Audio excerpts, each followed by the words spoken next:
Hello, it's me, BB, and this is Drew, and my partner in crime. We're gonna be working on a bleed valve check. I'm gonna give him the phone. Hold on.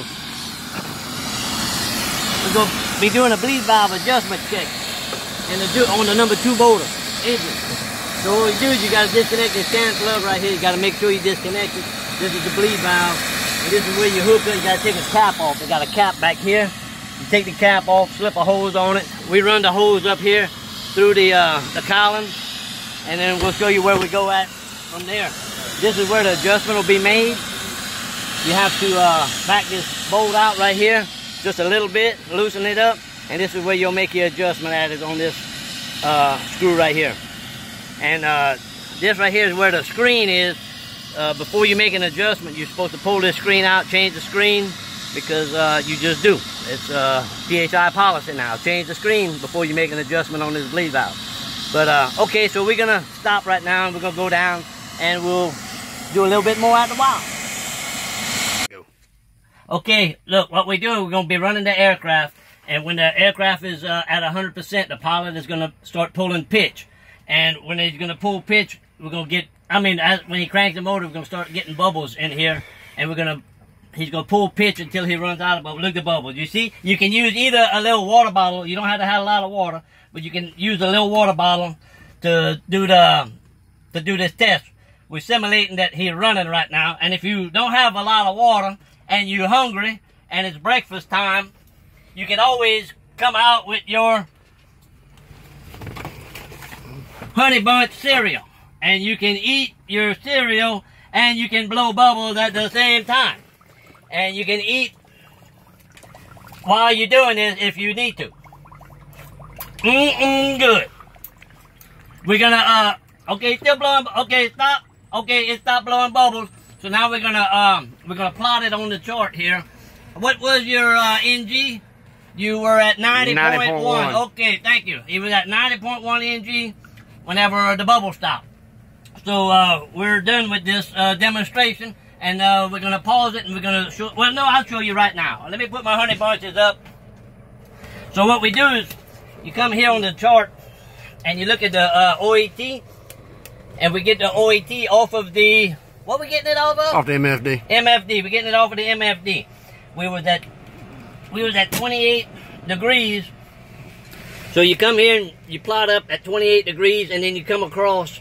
We got to be somewhere in the middle, in between here. That's acceptable, that's not acceptable, and that's not acceptable. So anywhere in the acceptable area. We was at 90 to 90.1, so we're good to go. So everything is good on this aircraft here. So we're going to go out there and we'll show you what we normally do whenever we make an adjustment. So we'll be back with you in just shortly, in a little bit. Let me finish my Honey Bunch cereal, and we'll get back with you in a little bit. Take care. Bye-bye. See the numbers if it's starting to go. Okay, we finished the run. I ate my cereal and milk. So now we're ready to get back to work. So, let's say if it would have been on the high range, if it would have been high up here, after you have changed your filter, if it was still running high, what you do is, we come out here and I put a mark on this little stud right here, and you back the bolt out a little bit. That just locks this from turning. So I back this off, lefty loosey, righty tighty. So you back it off a little bit, and then you would turn this. Let's say we were up in this range up here, which could be maybe 500 RPM above where it should be. We come here and we back this down, turn it to the left, lefty loosey. We turn it down. One flat is equal to 500 RPM. So we would back this down, and it should, when we crank it back, and then we tighten the nut back up. The bolt. But you turn it to the left, it would lower it, and you tighten this bolt back up, and you go do the same thing again, and it should bring it down and put it in the range that you want to be. What we found out is if you're on the high side of the range, you get lower power problems. If you're up on the top of the range, you probably won't make power at all. As you come down, you'll start making better power as you get into this range here. So if you could, you want to stop more on the high side. As you come down on the lower side of this arch, I guess it's called arch, this acceptable area, as you get down on the bottom side, you're more susceptible.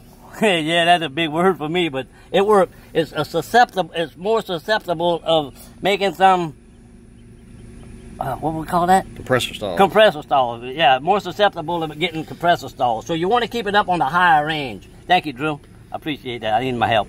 But, okay, so what we would do now is we would go back and make another run again and have the pilot pull his pitch. And whenever the bubble stops, see where it is, and if it's in this range here, you're good to go. And you just come out here, make sure you connect the cannon plug back on, and make sure your bolt is tight. Take your hose off, put your cap back on, shake it, get a good R2, and you're good to go. Thank y'all.